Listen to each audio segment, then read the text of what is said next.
দেখো বন্ধুরা, আমি আজকে কি মাছ রাখলাম। এই দেখো কত মাছ রেখেছি। দেখো আজকে আমি চিংড়ি মাছ আর মাছ, এই দেখো এটা হচ্ছে চিংড়ি মাছ।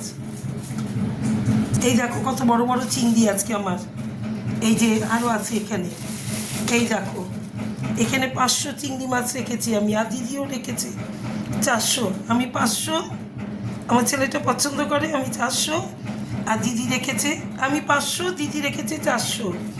আর এখানে নিয়েছি আর মাছ। এই দেখো এই যে আর মাছ কেটে দিয়েছে উনি আজকে। হ্যাঁ, দাঁড়াও। এই দেখো এখানে নিয়েছি আর মাছ। এই দেখো আর মাছ, আজকে আমি আর মাছটাই রান্না করব। আর মাছ ভাপা করব আজকে আমি, পেঁয়াজ রসুন দিয়ে আর মাছ ভাপা। হ্যাঁ, আমার চিংড়ি মাছগুলো দেখেছো সাইজে কত বড়। এই দেখো এই দেখো এই দেখো এই দেখো, দেখাচ্ছি, দাঁড়াও। একা একা তো ফোনে, আসলে আমার তো ইসে করার লোক নেই যে কেউ করে দেবে আমি করব।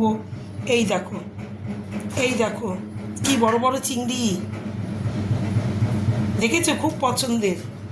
তাহলে আমার মাছগুলো কেমন আমাকে একটু কমেন্ট করে জানিও কিন্তু। হ্যাঁ, তাহলে রাখি এখানে, এখন কাটবো, বাছবো, রান্না করব, পরে আবার দেখাবো রান্না করে আর মাছ।